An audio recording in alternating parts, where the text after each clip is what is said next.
Hey, it's Dead Guy Cardboard.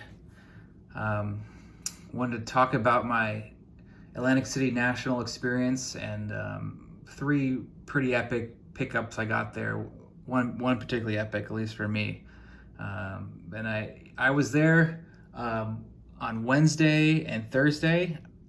Had to leave midway through Thursday because I basically had to hop back on a bus back to New York to be with my wife and a newborn baby. Couldn't be away too long, so I certainly wish I could have been there Thursday and Friday night. I know that's when a lot of people were hanging out, but I was able to meet a couple of you YouTubers. I had a blast, talking cards, and that's truly the best part about the National is getting to know fellow collectors and fellow YouTubers. And yeah, it was kind of a bummer I couldn't stay longer, but did have a good time for the time I was there. I had to basically, power scan all these booths because I only had technically a full day at the National, but did find some pretty cool cards, and someone helped me find a huge card from my collection.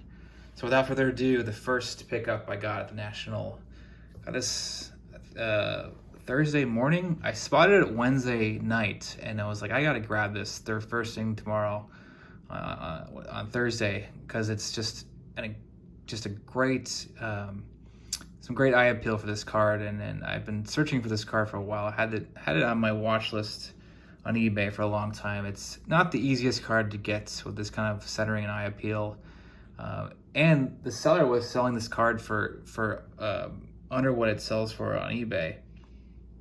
Granted, I paid much more than I would have spent when I was originally collecting Tito 6s back in like 2015, but this is one of the key cards in the sets. I wouldn't say it's like a tier one being minus Honus Wagner, like Cy Young and Ty Cobb and Walter Johnson, and Chrissy Mathewson, those type of players. But I would put Keeler below that, because he was one of the best hitters of all time. He was notoriously hard to strike out. He actually has the highest career at-bats per strikeout ratio in Major League Baseball history. He averaged 60 at-bats per strikeout. I mean, he coined that phrase, hit them where they ain't. He was just a great contact hitter. Did a lot of bunting too. 341 batting average, and as some of you know, I try to collect all the 3,000 Hit Club members, and he came close. He had 2,932 hits. Yeah, very happy with this pickup. Wish it wasn't in the new Giant 3 SGC holders. That's kind of one of the reasons why I stopped collecting Tito 6s. I couldn't stand the big 3, and I just wanted to pursue some other cards and sets, but very happy with the card itself. Good looking card, just really nice color. I mean, usually when Tito 6s have this sort of flesh color on the player, it's a sign of a early printing, and this is a 150 back. This is his second to last year in the league. I think his last year was 1910. Most of his fame came from when he played in the 1800s. Like the Baltimore Orioles, McGraw, and Huey Jennings team. Okay, next is a player a lot of people don't know about, but it was a big deal. This is the 1935 Diamond Stars Ducky Medwick. This is his true rookie card. Ducky, his real name's Joe, but his nickname was Ducky or Muscles Medwick. He played in St. Louis during the Gas House Gang. It was just a dominating team during the 30s. But he's most famous for winning the Triple Crown in 1937. He was the last NL player to get their Triple Crown as a batter. And he was a 10-time All-Star, set some other records like 64 doubles in 1936, which is still a record in the National League. And he was elected in the Hall of Fame in 1968. But he's kind of a forgotten about player. I mean, he was a solid player. And it took a while for him to get elected in the Hall of Fame, even though it was 1968 when he got elected. And that was partially due to the fact that he was kind of a self-centered player. He was, he would ruffle a lot of feathers, wasn't always great with the media, but just a great player, and I think a very undervalued, underrated card. And I also got this for just a great deal. I was surprised that I found they got these two cards I just showed for like under what eBay sells for. And Diamond Stars, when you can get like really good color and registration, I mean, these are beautiful cards. They're very much Art Deco design. 33, 34 Gaudis to me aren't really Art Deco. Like, I mean, that's some great colors, but like just the way the background is set up, it's really a cool card and kind of a good piece of Americana during that time. And then finally, last but certainly not least, this card has been my number one on my want list for a long time. Basically since 2017 when I started collecting 90s inserts of Barry Larkin, and this is a top 3, top 1, top 2, whatever you want to call it, card in the 90s inserts baseball world. And I've always loved the look of the sets. Never personally owned the top dog in any player until now.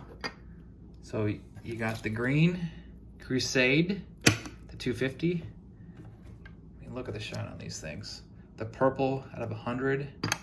And then, so crazy story how I got this.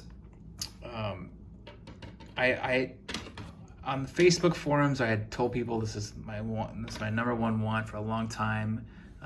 Several years ago, I even put on Freedom Cardboard, like, I will give you $20 or $15, whatever it was, if you can just provide me a photo of this card. Because I had never even seen a photo of this card. I was starting to think it wasn't even released in packs, because 1998, when these cards were released, was the time when Donruss went bankrupt, but I figured it had to be out there somewhere. But there was no photo of it. There weren't any pop reports. I asked some long-time 90s insert collectors, and no one had heard of it or seen a photo of it or knew someone that had it. And then Rodney sent me a photo of this bad boy. I think it was Friday, and it was by the time I got the Facebook message, I was like in Maine driving, and he had already gone to the airport, and I was just, my jaw dropped. And so what I did is I reached out to Brian Roth, who was still at the show, and I sent him some Venmo money, and he picked up the card for me from the dealer. And he told me that the dealer had found this card in a $3 box at some show in Ohio. I can say, with confidence that this is the most expensive Barry Larkin probably ever bought or sold. So yeah, some guy found this card in a $3 bin box in Ohio, and I might have gone to the same show because when my parents still lived in Ohio, I used to go to the Moeller High School Cincinnati show, and I don't know, I don't spend too much time in those $3, $1 boxes, but man, you never know what you're gonna find. And the fact that this came out of 10 too is crazy to me. These aren't the easiest cards to grade out in 10s. I mean, the pretty good card stock, but you can it's full bleed, no white borders or anything like that. But yeah, just truly a white whale for me. And you could consider like the top 3 best cards for baseball players in the 90s in terms of inserts is the Crusade Red to 25, the Mirror Gold, which is a stated print run of 30, and then I don't have what some would consider to be the third, which is the 98 Essential Credentials Now, which for Barry Larkin is 25, but I don't know, I've always just wanted this card. The Crusades are so pretty. The shine's not, right now the card's not really doing itself justice. There's not enough natural light coming in right now, but the shine on these cards are crazy. And then finally, I talked to a dealer that had a bunch of old Judge cards, and he said he I'm kind of embarrassed I didn't even know about this book, because I consider myself pretty knowledgeable about pre-war cards and vintage cards, and I've been following Net 54 for a while, and old cardboard, all that stuff. And I maybe I heard about this book, but I don't know. He said I wrote this old Judge book, and I can send a copy to you for $20 shipped.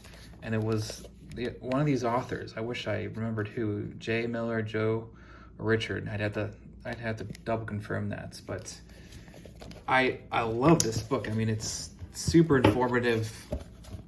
It talks about the history of 19th century baseball cards. It has literally a bio about every single player in the set. I think there's 500 players in the set. It has all the variations photographed, or most of them photographed. Just a super, super cool book. Highly recommend the old Judge book. Even if you don't collect old Judges or 19th century cards. I mean, I currently don't have any old Judge cards, but I'm loving this book. And then finally, at the end of this video, I'm going to show off what I thought were some just incredible display cases at the National, and some you might have seen it on YouTube, but I think some you haven't. I knew about some of these cards before I got there, so I spit a little history about some of the unique cards displayed at the National. I think the audio is pretty much crap because I wasn't carrying around a big boom bike like some of these high-profile YouTubers. So you probably can't understand what I'm saying, but at the very least, there's some great eye candy at the end of this video. So later, thanks for watching, and stay tuned for the National next year. Jackie Robinson rookie, pre-rookie card. This is his first appearance on anything when he was in the minors. REA's auction preview. There's a Beck and Snyder, one of the first baseball cards since I Red Legs. There's another version of that. And then this is considered the first ever baseball card from 1860, the Brooklyn Atlantics. But this one's the first professional baseball card from 1869. Super, super cool cards. Got a Harry Wright old Judge. And then this one is a 1863 card. This is Harry and his dad Sam Wright. They were playing cricket, but it was I believe it was a charity event in Hoboken. And 2 of the 3 games were cricket, and the last game was baseball. So I think you could argue that this could be the first baseball card. I mean, they're holding cricket bats, but they also played baseball for this charity event in Hoboken. And you got just so many cool looking cards for the 19th century. You know, I got a super rare rose postcard of Christy Matheson. Just really, really neat stuff. So Michael Jordan grail. Game jersey auto to 23. It's pretty sweet.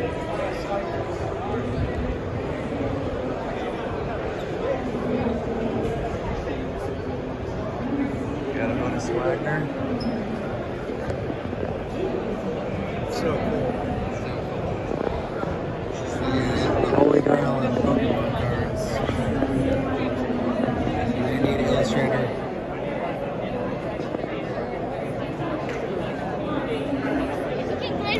This is the 52 Topps Mansell PSA 10. I think the 9.5 one in SGC right now looks a little bit better because you can see some white dots on the background, but maybe that's on the slab. I don't know. What a beautiful card. You have to wonder what this would sell for now. This one you don't see every day. Orange border, 1980 Charlotte. Cal Ripken Jr. This is the Holy Grail card of Cal Ripken collectors. there's about 24 or something like that in existence graded. Super tough card. Check out this PSA showcase. PSA 10 mantle. This is that Diamondbacks collection. Mint 9 Lajoie.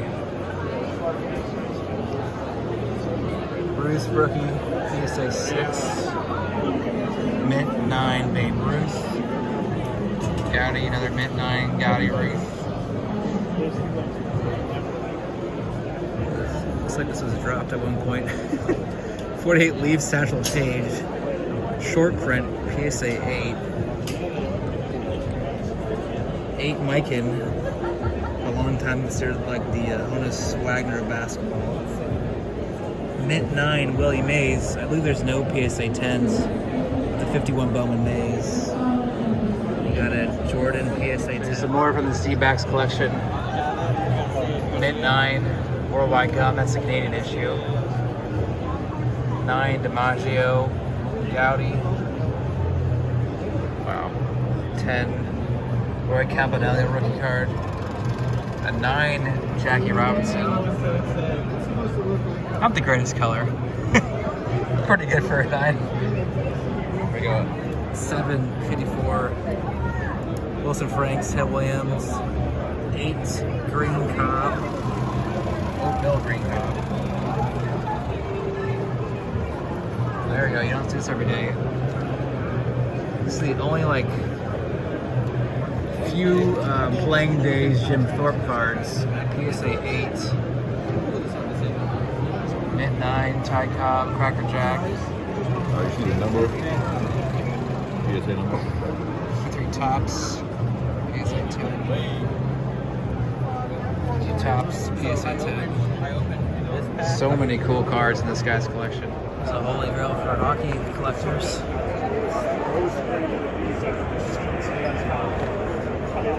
This is super cool. Renovate the basement. Cy Young cabinet card. It's autographed on both sides by Cy Young.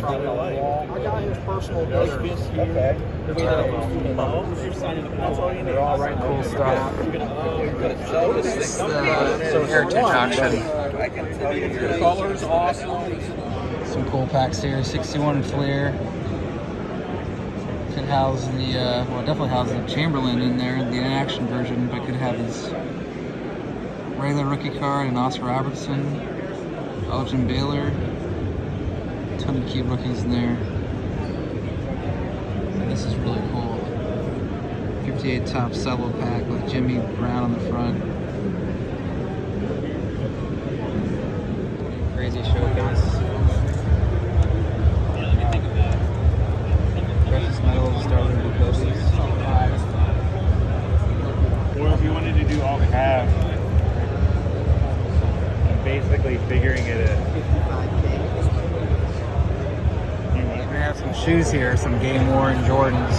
It's my favorite Jordan, the Jordan 11. This is why I don't buy shoes though. I mean, it's an appreciating asset. Shoes literally just fall apart. They're not made to last. You know, cards could have for 100 years. I've seen a lot of these 90s and 80s shoes just starting to crumble. It's hard to get the scope of the show, but this is